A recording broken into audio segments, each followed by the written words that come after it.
Students, our next topic is electronegativity. एक atom की सलाहियत होती है कि वो किसी भी इलेक्ट्रॉन को एक केमिकल बॉन्ड में अपने पास खींच ले। एटम की यही सलाहियत एक इलेक्ट्रॉन को अपनी तरफ खींचने की किसी भी केमिकल बॉन्ड में इलेक्ट्रोनेगेटिविटी कहलाती है। So we may define electronegativity as the ability of an atom to attract the electrons toward itself in a chemical bond. आइए इसको एक एग्जांपल से देखते हैं। हाइड्रोजन के वैलेंस शेल में होते हैं 1 इलेक्ट्रॉन और फ्लोरीन के वैलेंस शेल में होते हैं 7 इलेक्ट्रॉन्स। 1 2 3 4 5 6 7।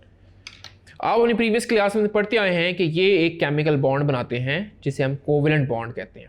अब इलेक्ट्रोनेगेटिविटी क्या है? याद रखिए, जिसकी इलेक्ट्रोनेगेटिविटी होगी ज़्यादा वो इस केमिकल बॉन्ड में इलेक्ट्रॉन को अपनी तरफ खींच लेगा।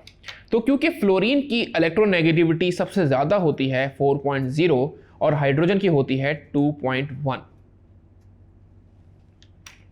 तो फ्लोरीन इस इलेक्ट्रॉन को जो कि शेयरिंग हो रही है केमिकल बॉन्ड में उसको अपनी तरफ खींच लेगा। तो यानी इस इलेक्ट्रॉन का थोड़ा बहुत झुकाव फ्लोरीन की तरफ हो जाएगा। तो फाइनल कंडीशन कुछ यूं बननी चाहिए,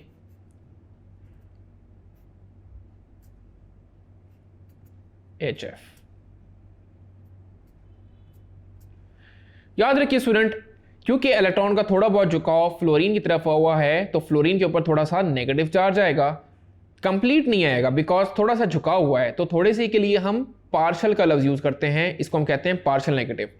और क्योंकि हाइड्रोजन से थोड़ा सा इलेक्ट्रॉन लूज हुआ है तो इस पर थोड़ा सा पॉजिटिव चार्ज आएगा जिसको हम पार्शल पॉजिटिव कहते हैं। और ऐसे कंपाउंड को हम पोलर कंपाउंड भी कहते हैं, जिसका इन डिटेल में हम अपने नेक्स्ट चैप्टर में डिस्कस करेंगे। यहां पे आपको यह बात पता हो कि फ्लोरीन की इलेक्ट्रोनेगेटिविटी 4 क्यों है और हाइड्रोजन की इससे कम क्यों है, यह डिपेंड करता है साइज ऑफ द एटम पे। याद रखिए स्टूडेंट, एक एटम का साइज जितना छोटा होगा वो उतना ही ज्यादा इलेक्ट्रॉन को अपनी तरफ अट्रैक्ट करने की सलाहियत रखेगा, यानी उसकी इलेक्ट्रोनेगेटिविटी उतनी ही ज्यादा होगी। तो यहां से आपको एक बात अभी जहन में आ जानी चाहिए कि अलोंग द पीरियड एटम के साइज होते हैं स्मॉलर। तो along the period size of the atom अगर स्मॉलर हो रहे हैं तो इलेक्ट्रोनेगेटिविटी उसकी इंक्रीज हो जानी चाहिए, क्योंकि अभी मैंने आपको बताया जितना एटम का साइज छोटा होगा वो उतनी ही ज्यादा आसानी से इलेक्ट्रॉन को अपनी तरफ अट्रैक्ट कर लेगा।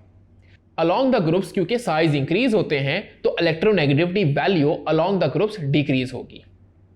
डियर स्टूडेंट्स, लिनस पॉलिंग वो साइंटिस्ट है जिसने इलेक्ट्रोनेगेटिविटी का एक चार्ट दिया।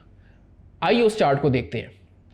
उसके अकॉर्डिंग हाइड्रोजन की वैल्यू 2.1 होगी, लिथियम की 1.0, sodium 0.9, potassium 0.8।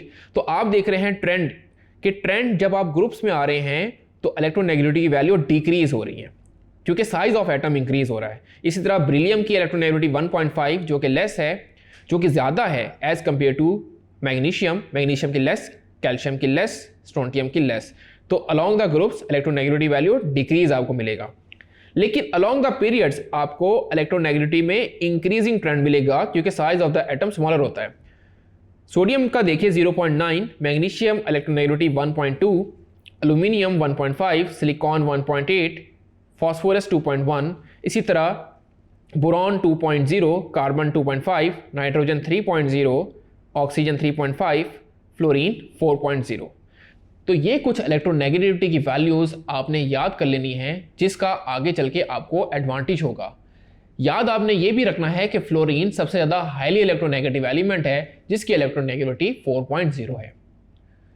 I am hopeful students कि आपको इलेक्ट्रोनेगेटिविटी का कॉन्सेप्ट बहुत अच्छे से समझ आ गया होगा। डियर स्टूडेंट्स, मैं उम्मीद करता हूँ कि आपको चैप्टर नंबर 3 बहुत अच्छे से अंडरस्टैंड हो गया होगा।